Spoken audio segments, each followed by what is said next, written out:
G'day, welcome to Sumo's Projects and welcome to my 2018 Woodworking Shop Tour. Let's go inside and have a bit of a look over the workshop.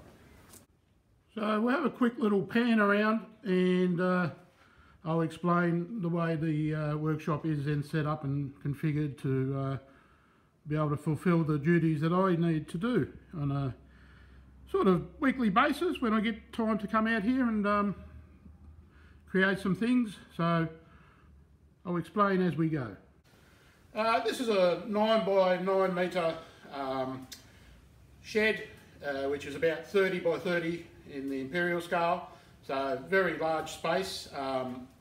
Fits about 4 cars in were it empty, but it's a space that I was fortunate enough to move into as a new homeowner. So I'll pan around. I'll show you just some of the highlights of the actual, features that you can have here come winter, come summer, and those are fantastic options. So let's have a look.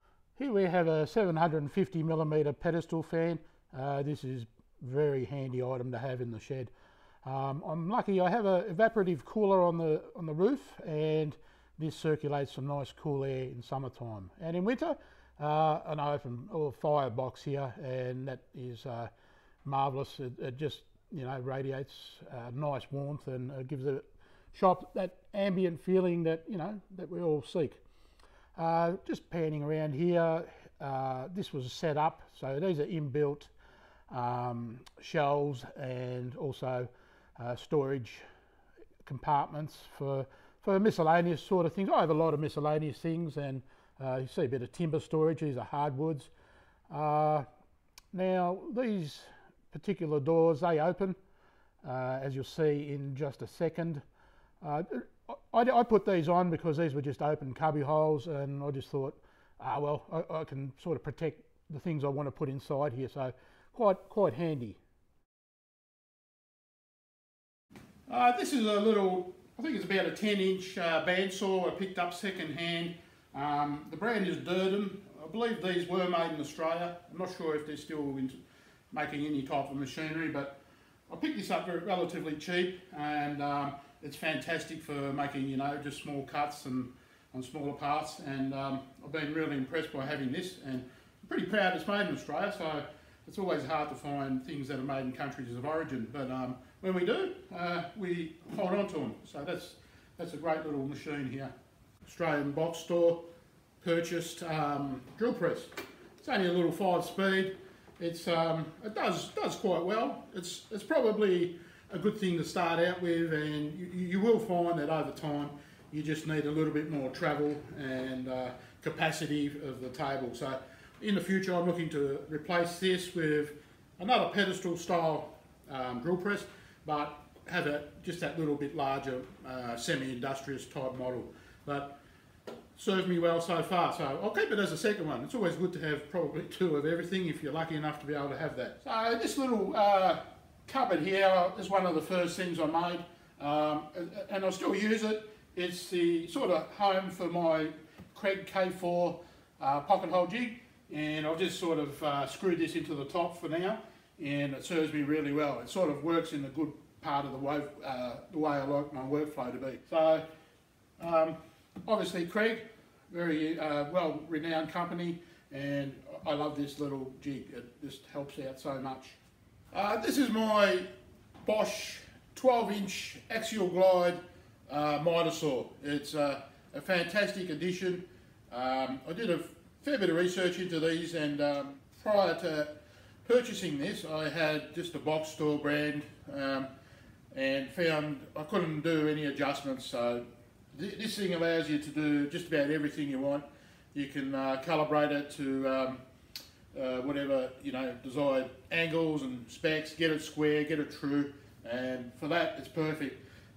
It's just hooked up to a shop vac for the extraction. So one of the little things I want to do this year, I just want to beef this up so I can have a little bit more table and be able to set up some stops further out, which is something I can't do at the moment. You're sort of limited to what the setup is, but hey, we can always make improvements on our machines. So got about 12-inch, 300mm to play with this. You know, it gives you a lot of capacity. Anything you can't really do on this, you can go over to the table saw and complete the operation you need to do. So just behind the miter saw, I've got just some things. They're accessible. They're probably items you probably go to, you know, more so than others. So I've got a couple of squares, hammer, little hand saw there, you know, squares, and got some finishers and also some screwdrivers up here. So they're the go-to items that, you know, you sort of tend to gravitate to more so. So over here, I keep my my drills, impact driver. I use Ryobi, recharge unit, all the batteries. That stays out of the way here. Got some finishers as well. I've got a little trim router in there. I've put my ladders behind there. They're tucked out of the way, and just some power cords as well. Always things you need, but you don't always need a ladder, so put it away. I recently built this just to store the large clamps I have. I'm building up on my Bessie collection. Love them. Just some box store ones and some light gauge aluminium type clamps, but all in all, they're fantastic just to have out of the way, up on the wall, and I really like the way this is set up, so it's great. Fond of the sticker swaps from people, makers from all around the world. As you see inside, I have storage capacity for lots of items, Ryobi, orbital sanders, all my Kreg stuff, all your tools you need, biscuit joiner, belt sander, even a buffing unit. It's all there, and it comes in super handy, this size storage.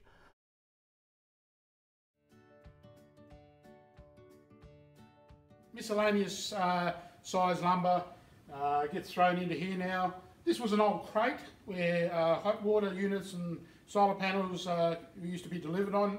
I claimed it after it had been delivered, and I just adjusted a little bit to be able to capture offcuts from projects. So this is working really well.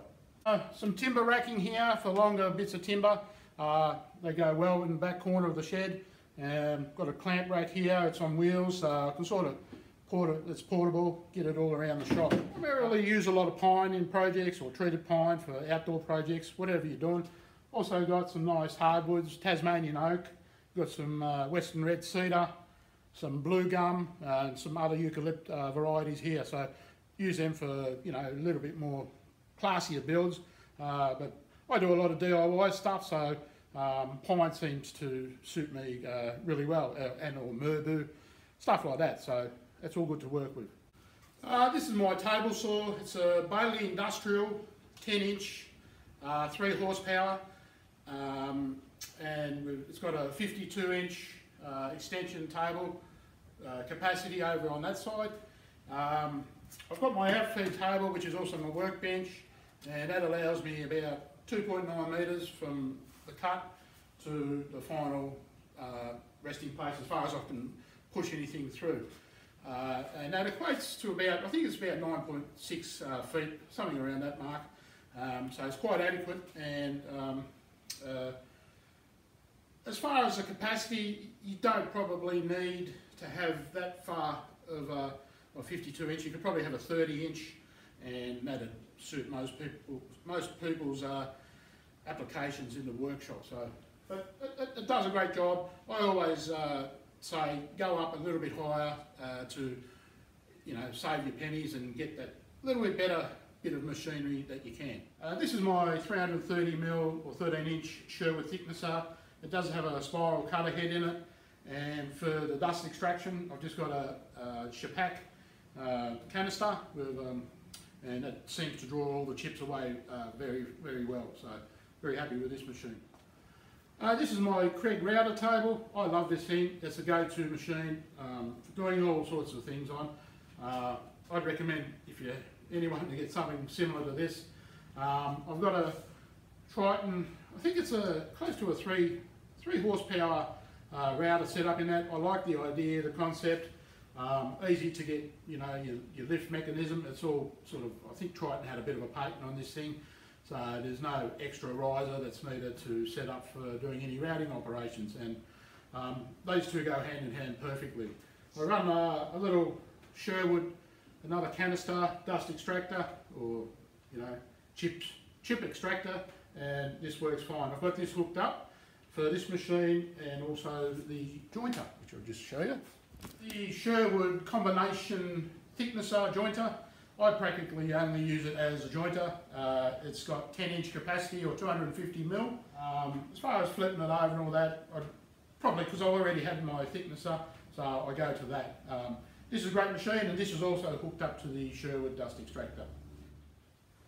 This is my Sherwood 16-inch bandsaw. I have this set up mainly for resawing. I've got an out feed table and also an in feed table, and I have a jig here which I built.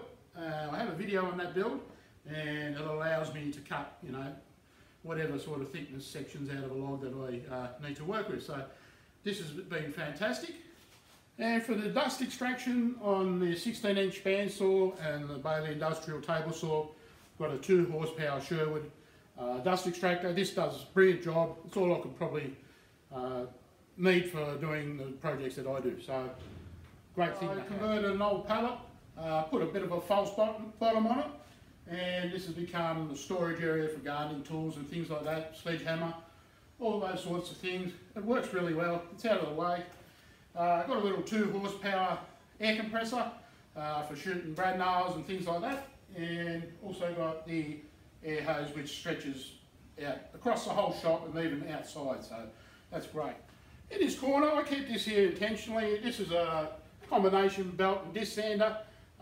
It's a good little thing to have for doing all types of curvature work that you can with it. I've got a door here to the shed, so I always open that up and I allow that dust to go outside then, and it works a treat. So I'm very happy with this. So to maximise the fun times you can have in your shop, you need some music, you need to listen to some podcasts.